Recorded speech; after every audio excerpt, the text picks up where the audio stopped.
วิจัยชิ้นนี้เนี่ยสิ่งสำคัญเนี่ยมันคือเราจะเสนอแนวทางในเรื่องของการปรับปรุงหรือการปรับตัวของอาคารนะครับที่จะทำให้อาคารเหล่านั้นเนี่ยยังคงอยู่และมีคุณค่านะครับที่ยังคงรักษาอัตลักษณ์เดิมของอาคารไว้แล้วยังคงมีความยั่งยืนร่วมกับชุมชนได้อยู่อย่างต่อไป Case Study ของชุมชนท่าวังเนี่ยมันจะเป็นฐานข้อมูลทางวิชาการสำคัญที่มันสามารถเอาไปปรับใช้กับบริบทของชุมชนอื่นๆที่มีความใกล้เคียงซึ่งตรงนี้ก็จะบอกว่าจะเป็นประโยชน์ทางการอนุรักษ์และพัฒนาพื้นที่นะครับ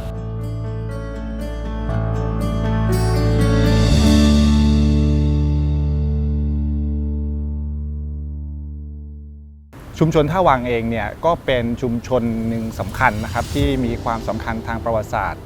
ของนครศรีธรรมราชจากการศึกษาตัวแนวคิดขององค์กรยูเนสโกเนี่ยในยุคหลังเนี่ยเขาเริ่มให้ความสำคัญในเรื่องของความยั่งยืนของการพัฒนาเมืองนะครับแล้วก็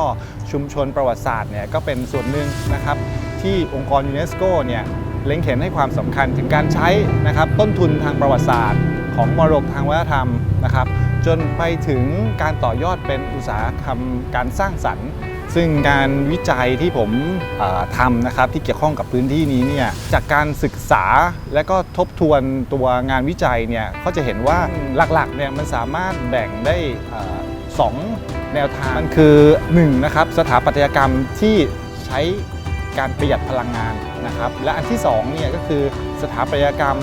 ที่แสดงความยั่งยืนโดยการปรับตัวให้เข้ากับสภาพแวดล้อมนะครับหลักๆเนี่ยเป็น2แนวทางที่เราจะศึกษาก็ลองสำรวจดูว่ามีการใช้อาคารเนี่ยที่มีการปรับเปลี่ยนไปแล้วเนี่ยเป็นแบบปัจจุบันเนี่ยอย่างไรเนาะแล้วก็ดูวัสดุที่เขาใช้ดูเรื่องของการใช้เทคโนโลยีพอโยงมาในพื้นที่ของชุมชนท่าวังเนี่ยก็จะเห็นว่ามีตึกเก่านะครับที่เป็น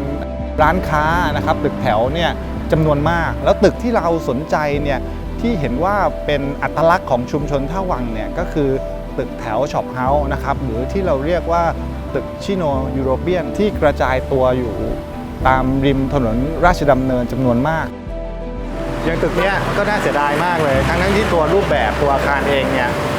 มีคุณค่าทางสถาปัตยกรรมสูงมากหายากมีโค้งอาร์ตอยู่ที่ในท่าวังมีอยู่แค่2ตึกซึ่งตึกนี้เองเนี่ยถือว่าเป็นหลักฐานสำคัญทางประวัติศาสตร์ที่แสดงความเป็นศูนย์การค้าของชุมชนมาอย่างยาวนานมันก็เลยเป็นคำถามในงานวิจัยว่าในตึกสำคัญเนี่ยที่เราเห็นว่าเป็นอัตลักษณ์ของชุมชนเนี่ยมีความยั่งยืนหรือไม่เราก็เป็นคำถามต่อเนื่องว่าถ้าเราจะเสนอตัวแนวทางที่จะทำให้ตึกเหล่านี้มีความยั่งยืนเนี่ยต้องมีการปรับปรุงหรือแก้ไขในปัจจัยใดบ้าง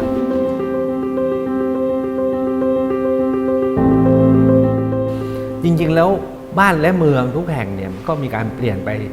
เป็นธรรมดานะครับโดยเฉพาะอย่างยิ่งย่านท่าวังในอดีตมันเป็นศูนย์การค้าที่สำคัญที่สุดของภาคใต้แห่งหนึ่งเลยนะครับเป็นศูนย์เศรษฐกิจศูนย์การค้าศูนย์พาณิชยกรรมศูนย์บันเทิงศูนย์ท่องเที่ยวศูนย์ทุกอย่างท่าวังเนี่ยเริ่มรุ่งเรืองมาตั้งแต่ราวๆสมัยรัชกาลที่5นะครับ2440ต่อเนื่องมาจนถึงราวๆสักประมาณ20ปีที่แล้วหลังจากนั้นมาเนี่ยเมืองมันก็เปลี่ยนระบบการค้าบางอย่างก็เปลี่ยนนั้นย่านท่าวังก็เกิดศูนย์ใหม่เพื่อเป็นเรื่องศูนย์ด้านพาณิชยกรรมศูนย์การค้าและลักษณะการค้าการดื่มกินมันก็เปลี่ยนแปลงไปในกระบวนการงานวิจัยเนี่ยมันเริ่มต้นด้วยการศึกษาตัวทฤษฎีหรือตัวแนวคิดที่เกี่ยวข้องกับตัวสถาปัตยกรรมยั่งยืนนะครับแล้วก็สถาปัตยกรรมพื้นถิ่นนะครับที่เป็นหลักการของการปรับตัวให้เข้ากันกับสภาพแวดล้อมนะครับกับระบบนิเวศของชุมชนหรือของพื้นที่ซึ่งตึกแถวของชุมชนท่าวังเองเนี่ยเราเองเนี่ยก็ได้สร้างตัวเกณฑ์การประเมินนะครับในการพิจารณาในเรื่องของความยั่งยืนนะครับของตึกแถวเราก็พบว่าความยั่งยืนเนี่ยประกอบด้วย3ประเด็นหลักๆคือสภาพแวดล้อมปัจจัยด้านสังคมนะครับแล้วก็ปัจจัยด้านเศรษฐกิจซึ่งในรายละเอียดเนี่ยเราก็ใช้แนวคิดทฤษฎีของสถาปัตยกรรมยั่งยืนกับสถาปัตยกรรมพื้นถิ่นที่ มีการปรับตัวเนี่ยบูรณาการกันจนเป็นเกณฑ์นะครับสำคัญที่เร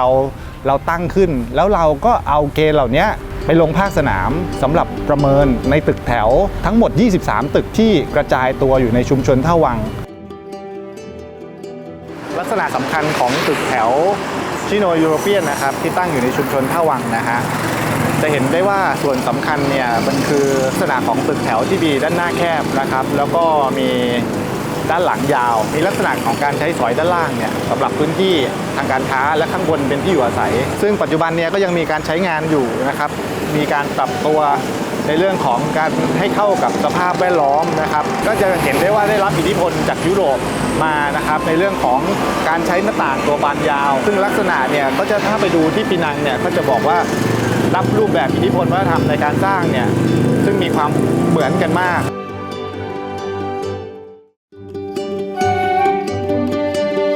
ให้ดูในเรื่องของการใช้งานของตึกเหล่านี้เขาปรับปรุงเป็นออฟฟิศจากเดิมเนี่ยมันเป็นร้านค้าในอดีตแต่ตอนนี้เขาก็ยังปรับใช้ตึกเนี้ยให้เหมาะกับสถานการณ์เศรษฐกิจของชุมชนในปัจจุบันเป็นที่รับจองตั๋วเครื่องบินได้เป็นเหมือนอย่างตึกนี้ก็เป็นร้านอาหารใช่ป่ะซึ่งเนี่ยมันคือส่วนหนึ่งของความยั่งยืนของตึกเนี่ยอาจจะต้องมีการควบคุมเรื่องป้ายเรื่องอะไรเนี่ยที่ยังคงรักษาตัวรูปด้านหน้าของตึกเอาไว้แต่ให้ติดได้แต่ติดได้อย่างเหมาะสมเท่าไหร่งานวิจัยชิ้นนี้นะคะก็ได้ร่วมลงพื้นที่ค่ะแล้วก็เก็บข้อมูลทั้งเรื่องของตึกแถวแล้วก็ความยั่งยืนที่จะเกิดขึ้นในบริเวณพื้นที่ชุมชนท่าวังค่ะซึ่งเป็นชุมชนประวัติศาสตร์ที่สำคัญของนครศรีธรรมราชค่ะเราทำในพื้นที่เฉพาะตัวย่านชุมชนท่าวังของนครศรีธรรมราชค่ะจุดที่สำคัญของอาคารที่เป็นแบบชิโนยูโรเปียนเนาะก็คือจะมีช่องลมที่มันจะแตกต่างกับอาคารอื่นอย่างชัดเจนเลยก็คือมันจะมีการเจาะช่องลมเพื่อที่จะให้เกิดการระบายอากาศได้เนาะแล้วก็อีกอย่างหนึ่งที่สำคัญเลยก็คือตัวรูปแบบของประตูหน้าต่างที่จะมีความแตกต่างแล้วก็มีการตกแต่งที่มันได้รับอิทธิพลมาทั้งจากช่างฝีมือของจีนแล้วก็เป็นการก่อสร้างแบบตะวันตกด้วยเราก็จะเห็นได้ว่าที่มันแตกต่างจากอาคารรอบๆข้างเลยอ่ะก็คือตัวที่มันเป็นการก่ออิฐเนาะที่เป็นอาคารที่ทำด้วยคอนกรีตแล้วไม่เหมือนอาคารยุคเก่าๆที่มันจะเป็นไม้ค่ะนอกจากเรื่องการเรียนการสอนที่เราได้บูรณาการกับในรายวิชาของสาขาสถาปัตยกรรมนะคะที่มีรายวิชาที่เกี่ยวกับการออกแบบชุมชนเมืองอยู่แล้วนักศึกษาก็ยังจะได้ประสบการณ์ในการที่จะลงพื้นที่ไปสัมผัสกับการใช้ชีวิตของคนในพื้นที่จริงๆอะค่ะแล้วก็สามารถนำจุดนี้มาใช้ในงานออกแบบของตัวเองที่อาจจะเป็นการออกแบบสถาปัตยกรรมแล้วเชื่อมโยงกับวัฒนธรรมความเชื่อหรือวิถีชีวิตของคนในพื้นที่อะค่ะหรือไม่ว่าจะเป็นประสบการณ์ในการลงพื้นที่ที่สามารถเอาไปใช้ในอนาคตได้ค่ะพวกเราเนี่ยได้ช่วยเหลืออาจารย์ในการทำงานวิจัยมาตลอดนะครับตั้งแต่แรกเลยเราก็ได้รับบีฟจากอาจารย์นะครับว่าเราต้องไปเก็บข้อมูลที่ไหนบ้างเช่นตั้งแต่วัดวังตะวันตกวัดวังตะวันออกเนี่ยยาวไปจนถึงวัดชะเมาเลยครับพอเราได้ข้อมูลแล้วว่าขอบเขตข้อมูลว่าเราต้องเก็บตรงไหนครับก็มาถ่ายรูปตึกแต่อาคารนะครับเดินตามซอกซอยต่างๆทุกซอกซอยเลยครับเก็บข้อมูลเสร็จเนี่ยเราก็นำข้อมูลเนี่ยไปลงใน Excel ครับแล้วก็สรุปข้อมูลว่าอาคารที่เราเก็บมาเนี่ยเป็นอาคารประเภทไหนอายุเท่าไหร่อะไรอย่างเงี้ยครับสภาพเป็นยังไงบ้างอะไรเนี่ยครับแล้วก็พอเราได้ข้อมูลเสร็จเราก็ไปทำเป็นกราฟิกครับพอเราประเมินวิเคราะห์ในแต่ละ23ตึกนั้นแล้วเนี่ยสิ่งที่เราได้เนี่ยเราก็จะได้ข้อมูลว่าแต่ละตึกเองเนี่ยมีความโดดเด่นหรือว่ามีความยั่งยืนในด้านสภาพแวดล้อมด้านสังคมหรือด้านเศรษฐกิจอย่างไรบ้างสุดท้ายเนี่ยเราก็จะมาทำการวิเคราะห์และสังเคราะห์ว่าแต่ละตึกเองเนี่ยตึกไหนที่มีความยั่งยืนและตึกไหนที่ไม่มีความยั่งยืนและไม่ยั่งยืนด้วยประเด็นอะไรซึ่งสิ่งนั้นจะเป็นส่วนหนึ่งที่เราจะเสนอตัวแนวทางนะครับในการปรับปรุงเพื่อให้ตึกนั้นมีความยั่งยืนต่อไป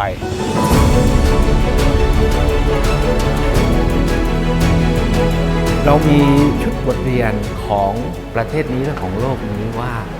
ย่านเมืองเก่าเนี่ยจะกลับขึ้นมาได้ก็มี 2-3 แบบที่1คือรื้อหมดสร้างใหม่แบบที่2คือเก็บของเก่าแล้วก็เจรไนความงามของเก่าเนี่ยนะครับให้มัน งดงามแล้วกลับมามีคุณค่า แล้วก็เป็นแม่เหล็กที่จะดึงดูดคนกลับมาเมืองเก่ามันมีความหมายอยู่แล้วมีการศึกษาเราก็อยากจะพัฒนาด้วยแล้วก็ถ้าเราพัฒนาขึ้นมาได้จริงจังมันก็จะกลายเป็นหมุดหมายเป็นศูนย์กลางของผู้คนที่เฮ้ยเมืองนครก็มีเมืองเก่านะแล้วเราก็มาเที่ยวมาดูหรือร้านค้าทั้งหลายก็กลับมานะครับเริ่มปรับปรุงรูปลักษณ์ใหม่สินค้าใหม่ๆการนำเสนอใหม่ๆส่งเสริมให้เกิดการขับเคลื่อนเมืองเก่านครศรีธรรมราชเมืองเก่าที่ท่าวังกันมาพัฒนาให้กลายเป็นย่านเรียนรู้สนุกสนานสร้างสรรค์ของคนเมืองนครและคนทั้งนครรวมทั้งคนที่จะมานครครับ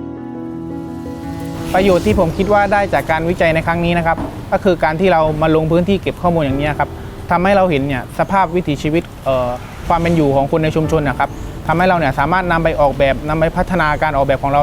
เพื่อให้สถาปัตยกรรมของเราเนี่ยมีความยั่งยืนครับแล้วก็ทำให้คนเนี่ยเห็นว่าสถาปัตยกรรมแบบนี้มันมีความยั่งยืนได้ยังไงครับ ของงานนี้นอกจากเชิงวิชาการแล้วเนี่ยในเชิงการอนุรักษ์เนี่ยมันจะเป็นส่วนหนึ่งที่เขาเองได้เป็นส่วนหนึ่งในการที่จะนำเสนอนะครับเรื่องของแนวทางการอนุรักษ์และพัฒนาชุมชนท่าวังไปด้วยในอนาคตได้เมืองนครศรีธรรมราชนะคะเต็มไปด้วยวัฒนธรรมที่เราเรียกกันว่าพหุวัฒนธรรมค่ะที่มีความหลากหลายไม่ว่าจะเป็นด้านเชื้อชาติศาสนาความเชื่อหรือว่าวิถีชีวิตต่างๆค่ะแต่ว่าทุกคนก็สามารถอยู่ร่วมกันได้ในปัจจุบันตอบในเรื่องของความยั่งยืนเชิงวัฒนธรรมนะคะในภาพรวมเนี่ยเราก็พบว่าคีย์สำคัญของความยั่งยืนของตึกโคโลเนียลให้ควบคู่กับศูนย์การค้าของชุมชนท่าวังเนี่ยสิ่งสำคัญมันคือการปรับตัวที่ให้เข้ากันกับบริบทของสภาพแวดล้อมและสภาพเศรษฐกิจชุมชนในปัจจุบันตึกแถวโคโลเนียลเองเนี่ยมีภูมิปัญญาในเรื่องของการก่อสร้างที่สามารถปรับตัวให้เข้ากับสภาพแวดล้อมดินฟ้าอากาศอยู่แล้วกิจกรรมการค้าที่เกิดขึ้นในตึกแต่ละตึกเนี่ยมันอาจจะไม่สอดคล้องนะครับกับสถานการณ์เศรษฐกิจในปัจจุบันคือคีย์สำคัญมันคือการ adaptive reuse ตึกเองเนี่ยอาจจะต้องยอมนะครับในการปรับหรือว่าเปลี่ยนอะไรบางอย่างแต่ยังคงต้องรักษาอัตลักษณ์เดิมหรือว่าคุณค่าเดิมของตึกนี้ซึ่งเป็นหลักฐานทางประวัติศาสตร์ของชุมชนท่าวังไว้ร่วมกับการปรับปรุงให้เข้ากับรูปแบบของกิจกรรมในอนาคตนะฮะซึ่งอันนี้จะเป็นคีย์สำคัญในการที่ทำให้ตึกชิโนยูโรเปียนของชุมชนท่าวังทั้ง23ตึกเนี่ยมีความยั่งยืนควบคู่กับชุมชนท่าวังได้ต่อไป